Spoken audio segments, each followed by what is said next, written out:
Okay, so I've got my lesson 3 file saved. I'm going to check my autosave real quick, make sure that it's going to be working for me as we go through this. And now I'm ready to get started. First thing I'm going to do is get my levels organized. So starting out with level 1, I'm going to give that a name. I'll give that wireframe geometry.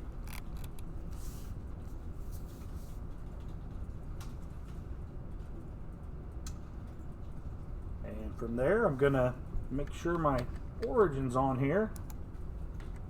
Okay, so I hit F9 so it shows axis, or you can go to the View tab and you can click the button right there, but it's easier to just hit the F9 key, obviously. The way I'm going to draw this, essentially, let's open here. There we go. Okay. The way I'm going to draw this is I'm going to draw a 3.75 line. I'm going to make this the origin right here. Okay, so this is going to be where I put my origin, and I'm just going to draw it in positive X. All right, so I'm going to draw a 3.75 line. Then I'm going to create some parallel lines at 0.5 right here. I'm going to do another parallel line at 0.625, so I have this intersection point here in a second. And then another parallel line at 0.75 for this outside wall. So basically, I'm going to create 4 lines. I'm going to draw one and then do parallel lines from the others. So I'm going to go to create line endpoints first. I'm going to draw a line straight out from my origin. So I let that snap to the origin and clicked and dragged it over. And we'll make that 3.75.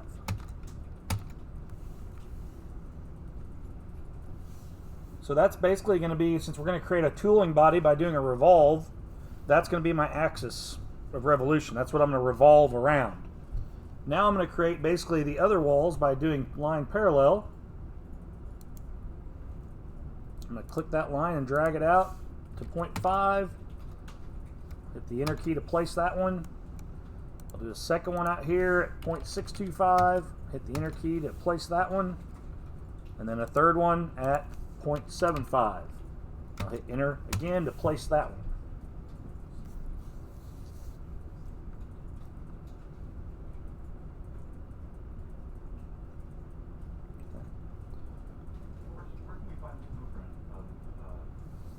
The blueprint?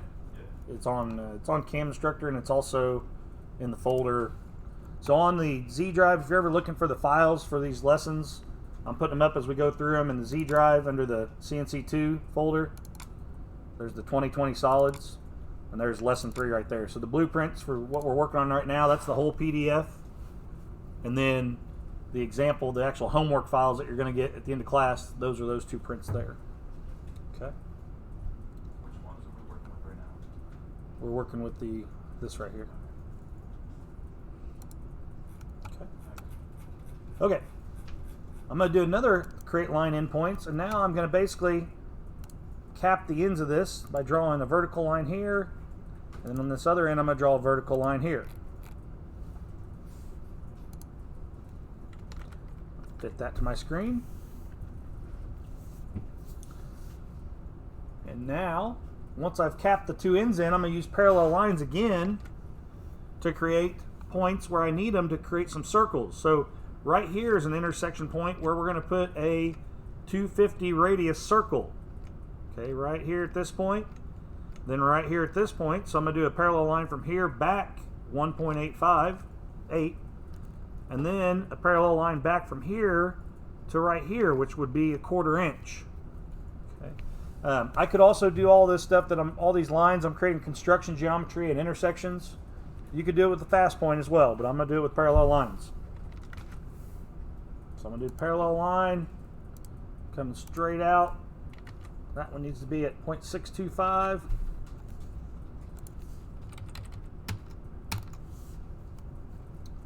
Then I'm going to do a parallel line from this wall, this direction. That one needs to be 1.858. That's this dimension right here. I'll place that one. And then I'm going to do a third one right here, and that just needs to be a 1/4 inch, and all that's going to do that's going to give me this intersection point right here, so when I place the circle, I can just let it snap to where those two intersect. Okay. And I'll place that one. Check out of that feature. I've got 9 entities right now.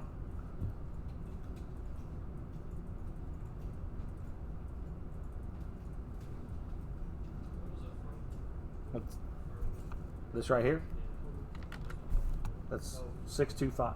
So yeah, if you guys ought to go ahead and open up this file. If you haven't opened it, I want you to follow along with me, but it'd be nice if you still had the print open. So in the lesson 3 folder, you can take this folder and copy it to your T drive. That way you have it, because you're going to need it for the homework. And then if you open up this PDF right here, the print is on like the 3rd page that we're working with. And I right-clicked and rotated clockwise to get it to orient correctly, or make it easier to read. Where did you go to get that lesson 3? The Z drive, CNC 2, 2020 solids, lesson 3.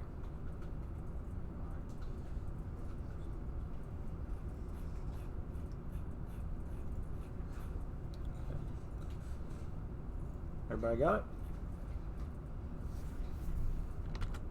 Alright.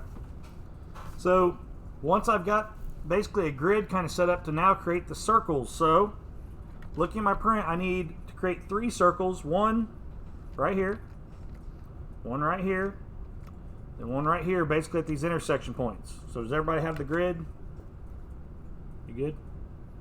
Keep looking over again. Huh?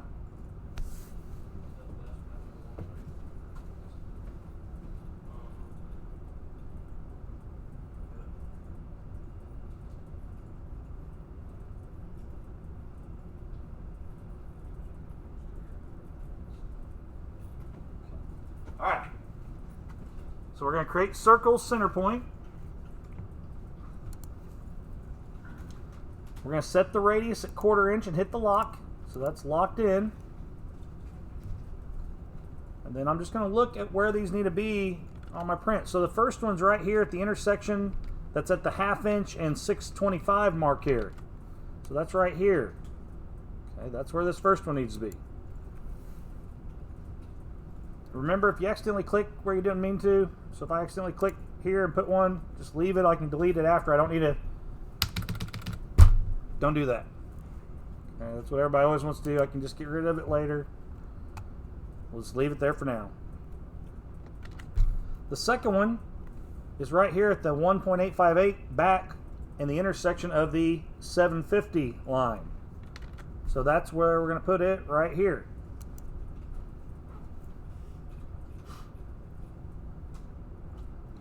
And then the third one is between the 625 and the 1/4 inch back right here. We'll put that at that intersection. So I had one that's at the 625.5, 1.858 back, and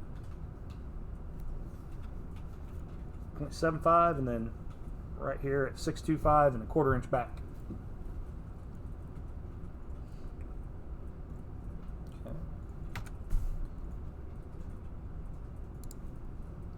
Get this one, hit delete on it. Everybody got all 3 circles okay? Alright. Now those circles, you know, if I was looking at my print, I could have just as easily, instead of drawing all the lines, I could have just as easily hit the fast point and put the 0.625x, 0.5y to place that one. I can type in the 3.75 minus 1.858 for the x, and the 0.75 for the y to place that one. And then I could have done the 3.75 minus the 0.25 comma 0.625y and place that one. Okay, I could have placed them just by throwing in the Cartesian coordinates as well. I prefer to draw lines. I'm a big parallel line and kind of setting up construction geometry. Okay, we're going to trim this out. And I don't want to trim anything out of the circles yet. Okay, I'm going to leave those as full circles for right now. I'm just going to kind of trim out the lines that don't belong anymore. So I'm going to go to my divide function. I'm going to start down here on this end. And basically I'm going to trim out the lines all out of the inside of the circle because I know those aren't going to be inside there. This one here is going to go away as well. So I'm going to trim all that part, everything that was inside this circle and this stuff over here and underneath. I'm going to trim that out.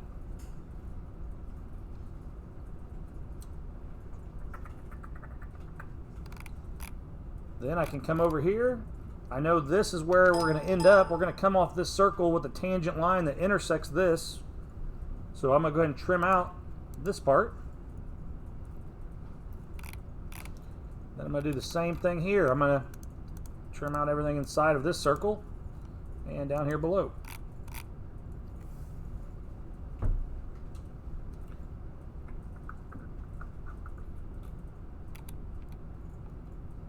Remember, if you accidentally click something you don't mean to, you can just hit Control-Z and it'll undo it for you. Now this part, this wall here, this is basically going to be a tangent line that we draw in, going tangent from the bottom side of that circle there, tangent to the top side of this circle.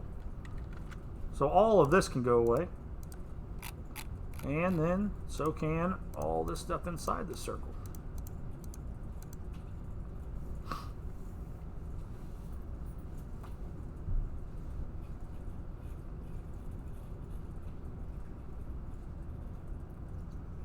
Then on the front side of the circle, I can trim out these little pieces here, and got to make sure I get this little piece right here. That's what I'm left with. So right now it should have 8 entities on your screen.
Everybody good?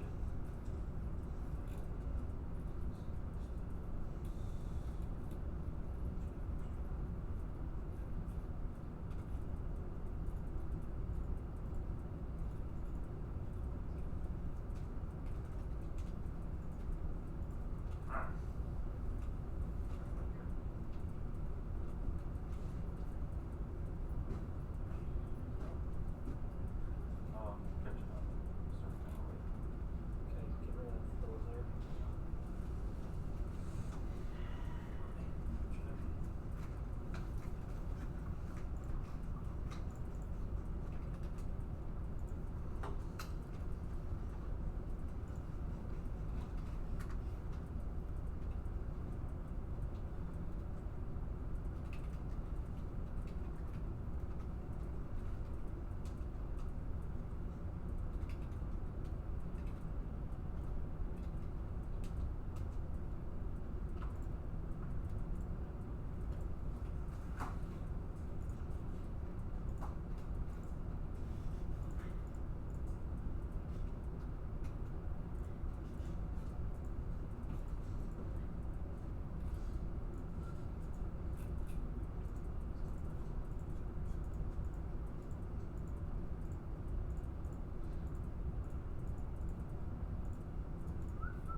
Alright, everybody good? So the next thing we're going to do is we're going to create the angled lines. So the first one we'll do is just going to go tangent from this circle to this one. You got to make sure it does not snap to the quadrant points. Meaning I don't want to draw it from this point up to this point right here. That's not tangent. See how it's crossing through the circle? That's not what I want. Same thing up here. So I've got my tangent turned on. Okay, I've got my tangent check marked here. And then I'm just going to let it kind of snap to the circle, but I'm not letting it snap to the quadrant point here. See how the circle highlights? That'll let me draw a line tangent to that circle. And then I'm just going to let it kind of snap it to this circle tangent.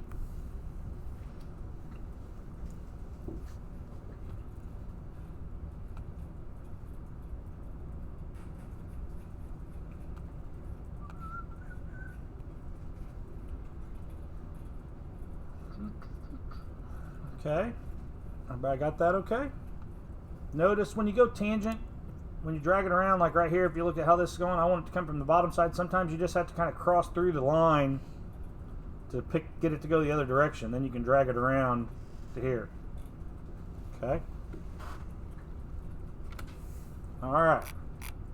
Now, this next one coming off of this circle right here, if we look at that, it's got 140 degrees coming off of this line, but there's no place for you to place that one in. Okay, you don't know that. What I do know is it's tangent to this arc that we were able to place. So basically we're going to go 140 off of what would be 180 degrees. Okay, we're going basically 140 this way because we're going to come off the top side of it. So I'm just going to draw a line tangent down here and make sure it crosses this line at the 1/2 inch. You know, I'm bringing it down here plenty far across that line. And then I'll go to the angle over here. I'll type 180 plus 140. That's going to be 320 degrees is what that line's going to be drawn at, which will leave us with 140 between here and here. Okay, when you go to dimension this later, I'll check mark, and now I can finish the trimming that I need to do to have the profile of this part. Okay, so I'll trim my circle out here and make sure it just leaves this part right here at the top. Trim these two lines back to each other right here at the intersection. Come over here and trim this circle out so it just leaves this little arc right here is all that's left behind. And then the same thing over here. I'm going to trim this circle out and make sure I get just this corner left right here. So that's what we're looking at the moment.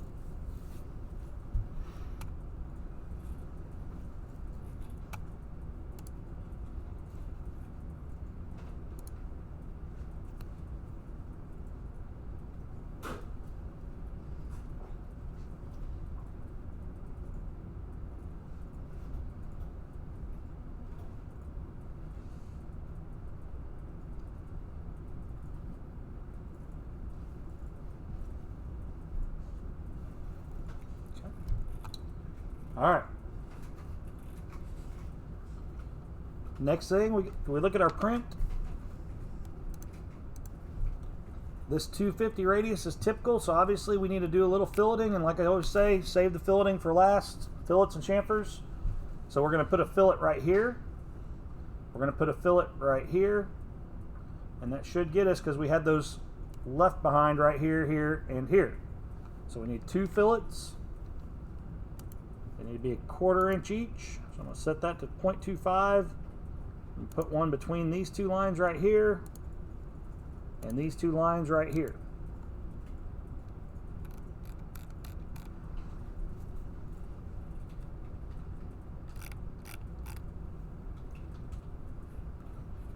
Go ahead and do a check mark. And I've got 12 entities. How's everybody else's look? 12, you still got 13, or are you down to 12 now? I'm done. You did? Okay, good. All right. Everybody good? Okay.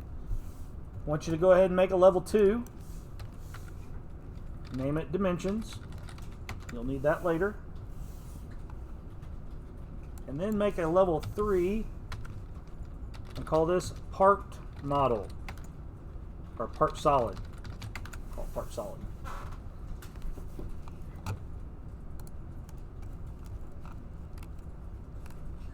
Wednesday, November 4th.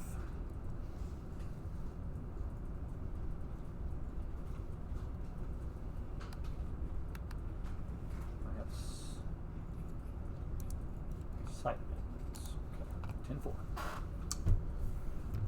All right. Make sure level 3 is your active level. So click on the level number if it's not. So the blue check mark's there beside it. And then let's go into solids. And like I said, today we're going to use a revolve, and then we're going to do a boolean here in a little bit with the tooling body. Okay, so I want you to click on revolve right here. Select the chain to revolve. These chains have to be a planar chain, meaning they have to be a flat chain in order for it to revolve it. You can't go selecting a 3D wireframe to do a revolve. So it really doesn't matter if you're in 3D or C-plane, because if you do have 3D geometry, it won't work anyhow. All we've got's the stuff we've drawn flat at Z0, so we can just select this. Make sure you see the green arrow, no red arrow. Okay, is everybody's good? Green arrow only, no red? The red arrow basically means there's a break in the chain, or there's a location where there's an overlapping entity or something. So if you see the red arrow, wherever that's at, so for instance, if I purposely put one in here, okay, I'm going to put me a nice little overlap there. If I see a red arrow, when I go to chain it, that means I've got something there I need to fix. Okay, I've got a duplicate or something that needs worked on. So we want to make sure we clean that up ahead of time. All right, so we'll chain this and then we'll hit the green check mark. Select the line to be used as the axis of rotation. So we'll just pick the center of the center line there, and it should create a revolve of the part now.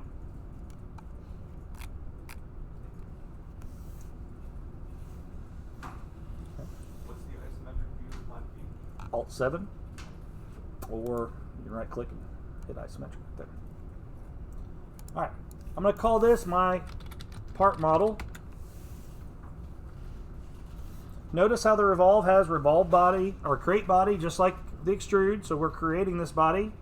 You see where there's the cut body and add. So you can cut and add using a revolve function as well, just like you can with the extrude. So today we're going to do the boolean, but we could also have created the base and then a revolve cut to cut this out of the part without this model. Down here at the bottom, you can see where you can change. You can rechain if you need to. You can also reverse. So for instance, let's go down here and set the end. Right now it's full 360 degrees. Let's set this to 180. Okay. Notice how right now it's like the top half on mine. Yours might be the bottom half, okay, depending on which way the chain went to begin with. But you can reverse that right here, reverse axis, and you can flip it. So if you only want to create a half of a part like this, and you're creating the half you don't want, you can also just hit the reverse to reverse the chain rotation right there. Okay, and I can change that angle, the start angle. It doesn't have to be at 0 degrees. I can set to 45, and I can set the end angle to 270. Create a wedge like that if I want to or need to. So you've got control of the angle here. I'm going to do 0 for my start, 180 for my end, and I want to make sure it's creating that bottom half. So when you're in isometric, it's basically that bottom shelled out piece. We're going to cut this out of the block here in a second with the boolean, but typically if I was doing this, and let's say I wanted to create an upper and a lower half of this cavity, maybe I'm creating both halves of the mold, I would create the entire part, and then I would be creating copies of those as I do the boolean cuts out of the mold bases. So for now, we're just going to kind of follow along with the way the PDF did it on this, but you could leave that at 360 and get the same results, so you have the whole part body is what I'm trying to get at. Let's go ahead and check mark. Yes, sirs.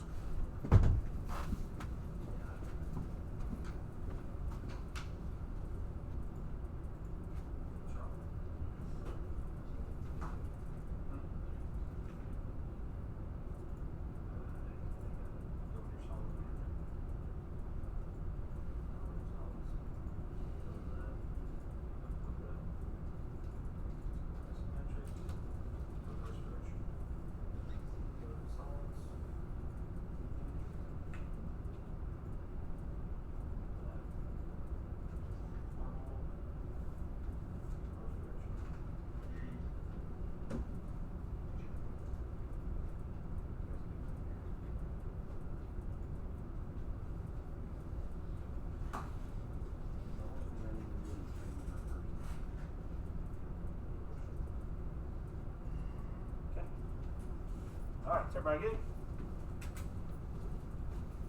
All right. Okay, now,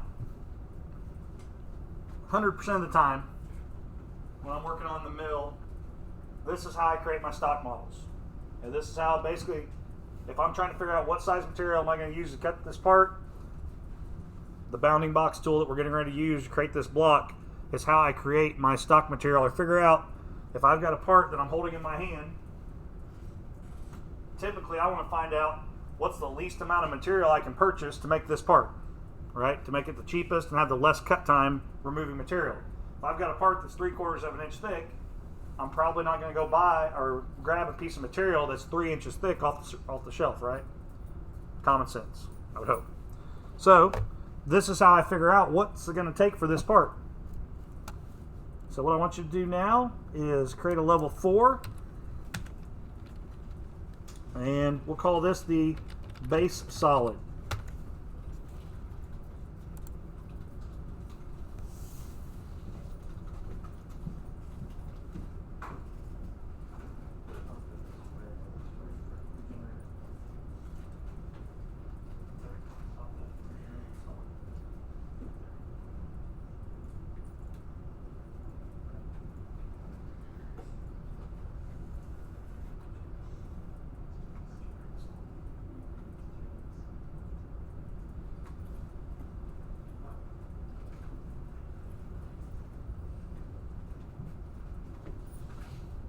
Crypto that's burning a hole in your pocket or something? Oh, yeah, it's moving. Sorry. Alright, so now with this as our active level, I'm going to go ahead and shut off level 1 and 2. So I'm going to turn off the visibility of those because I don't need that wireframe on my screen.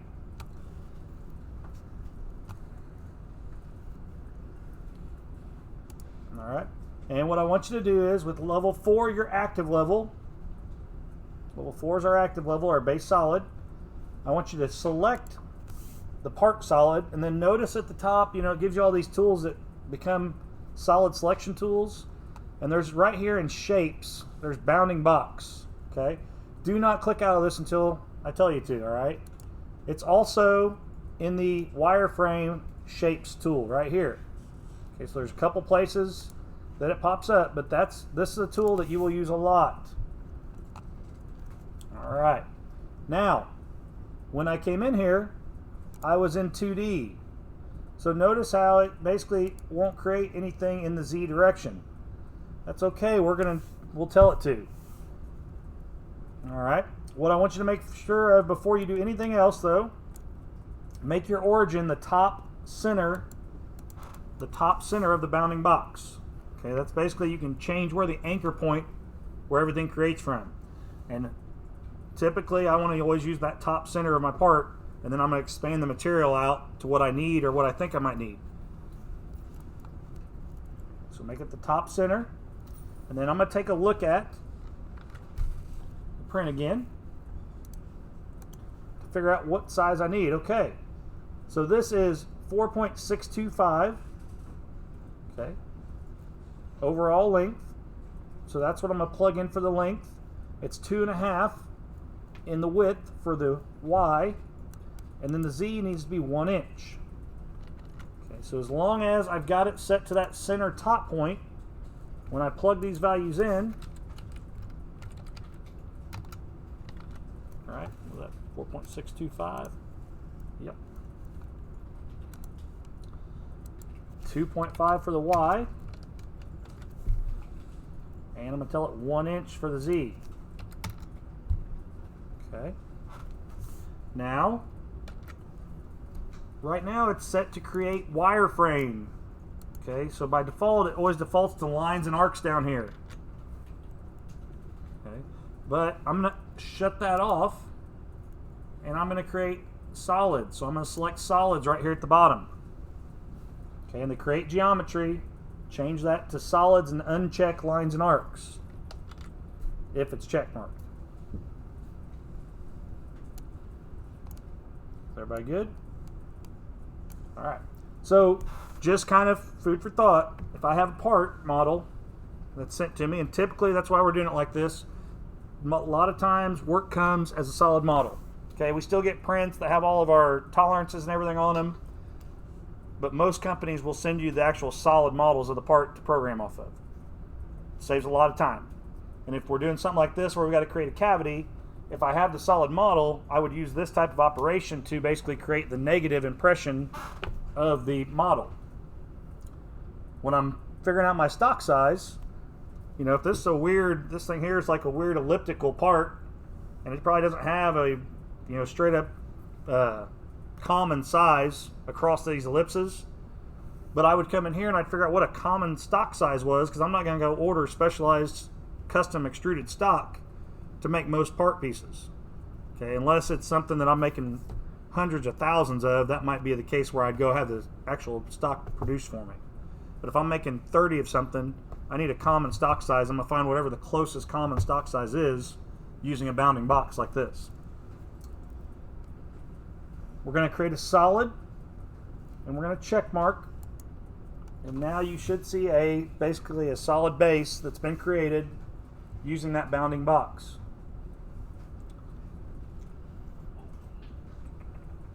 Now if you go to your solids manager over here, Alt-I, you see there's two solids now. And you notice if you hit the drop down past the second one, it just says block. Okay, it just says block there, because what we just created was a simple solid. Okay, it created a simple solid, so everything's driving off of that. And if I go into it, you can see that you can modify it just like you can any other solid, but now we're into a primitive, simple, solid block. I can name these to try to keep them straight. I can name my part one, rename, part model, rename this one base model.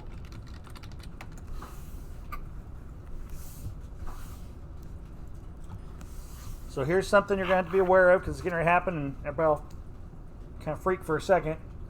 When we do this boolean here in a second, the original part model is going to become part of the base model. Okay, it's going to take that solid, because it's going to be actually a dependent or a piece of associative geometry. Remember the other day when I said don't delete it if this little warning pops up, talking about the solid associative geometry? It's going to become a dependent of this one, so it will actually boolean into the other model. Okay. Everybody with me right now? Because here we go. What I want you to do is go up to solids, select boolean right here. Boolean. I say boolean. I think Master can pronounce it boolean. Might be the proper way to say it. Okay. It says select the target body. Your target body is what are you wanting to cut the material away or add the material to. What's your primary body? So we're going to pick the block. So make sure you click out here. So we've got that. It says select tool bodies. Make sure that this is set to remove. Okay, make sure it's set to remove. So there's add. That basically will let you add two solids together, which we don't want to add that solid inside of there. Remove is what we want, so we're going to click that because we're going to remove with the tool body here in a second. Common, we'll look at the two bodies and what they share, and that's what it will keep. So we don't want that either. Okay, we don't want the common ground kept, because the common ground is going to be the part. Okay, the part model. We want to do a remove. The target body is our base model. The tool body, I want you to go right here and say add selection. And then I want you to make sure when you pick it that it's going to highlight. You see how it's kind of highlighting the halves of this model? Don't click the outside again. Make sure it's going to be the model that's inside of it right there. Select that and it should give you a preview. Okay. And if it looks like it's got the right thing, it's got the inside model, it'll hit the green check mark. And then you're going to see this where it says the target body and then the tool body is the part model.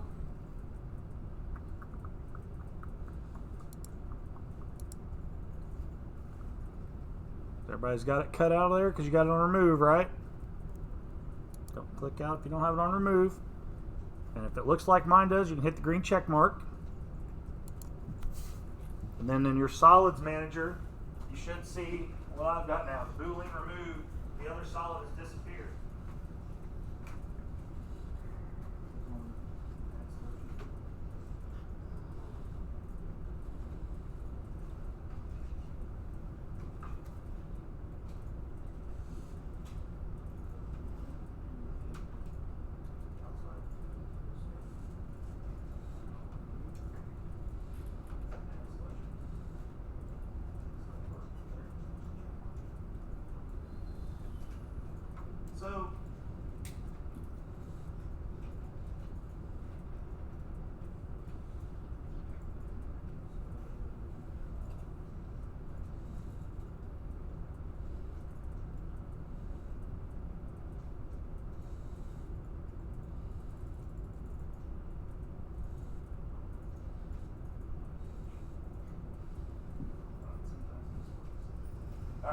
check mark.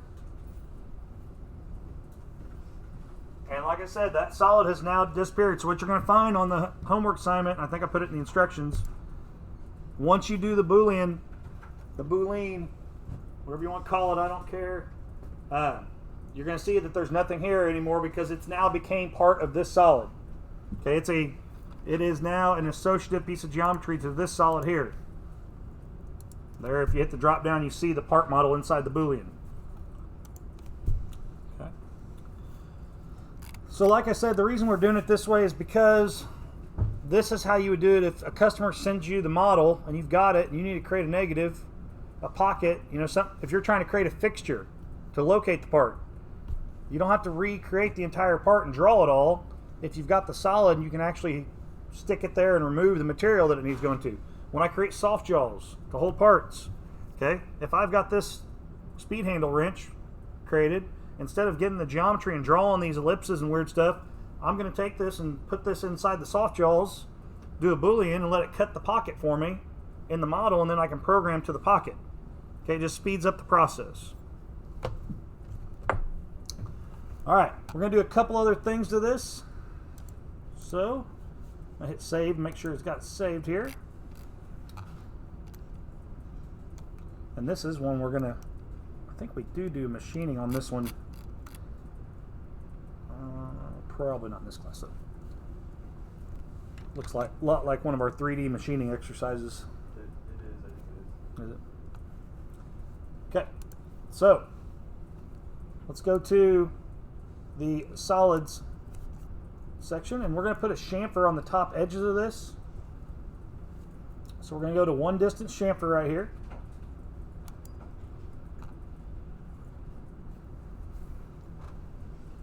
I want to make sure that the only thing selected is the edge right here. So unhighlight the faces and solid body, because I don't want to put a chamfer on the top of the pocket here, but I do want to put a chamfer on all these outside edges. So I'm going to click those.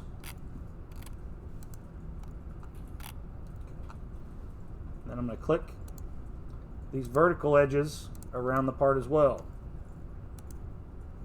If you get something you didn't mean to, just click it again and it should unselect it. So if you pick an edge you didn't mean to pick. So I could do this. If I wanted to do the bottom edges too, I'm kind of wasting time clicking, because there I would probably use the face. I could select just the faces and then it would just do all the faces. So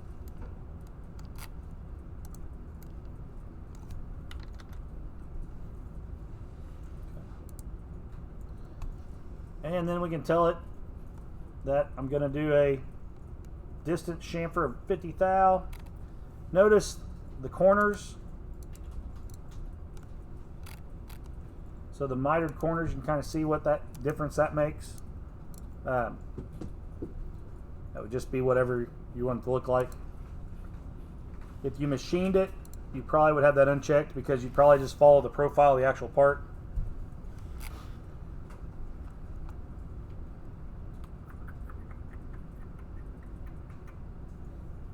Check mark. And there is our, I will call our mold cavity. So we can save that.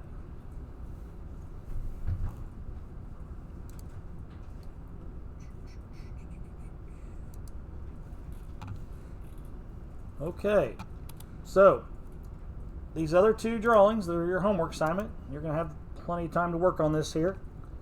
Same thing, you're just going to kind of watch it. You got to create the circles and then draw the lines tangent, okay, basically to create the lines.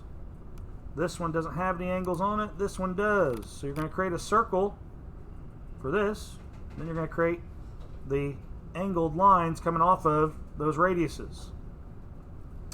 One thing I will show you, it doesn't look like any of these have holes in them, but just to kind of show it to you.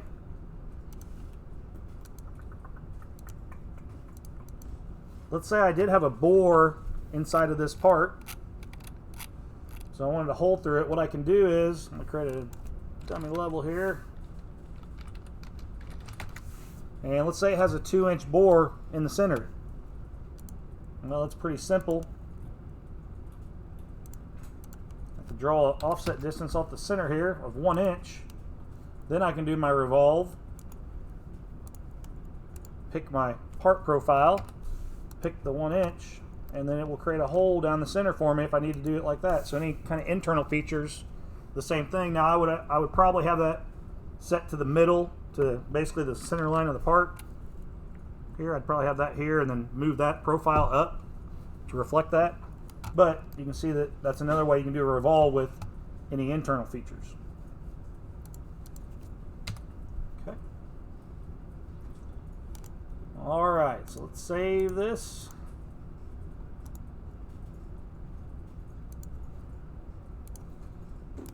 And on Blackboard is your assignment. You got the rest of the time to work on it.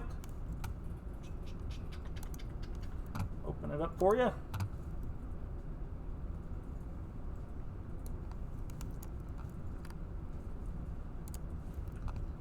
In case you were wondering, I've had people come in and ask me, what do we need to do? This is week 9. We're going to day 2 now. So basically, you're going to create this model, 3A and 3B. You're going to do the same step we did. Basically, you're going to create the wireframe geometry on level number 1. Then you're going to create the dimensions on level 2. Make them match the book print. So make them match the PDF. Create the solid model on level 3. Hint, this level won't have any entities after you do the Boolean. Then create a Boolean solid body, the cavity on level 4. This one will have 1 entity on it when it's done. Alright. And then you're going to save the files accordingly. Any questions? Alright. It's all yours. Use the time. You can work on it now. Just make sure you have it done at the start of class on Wednesday.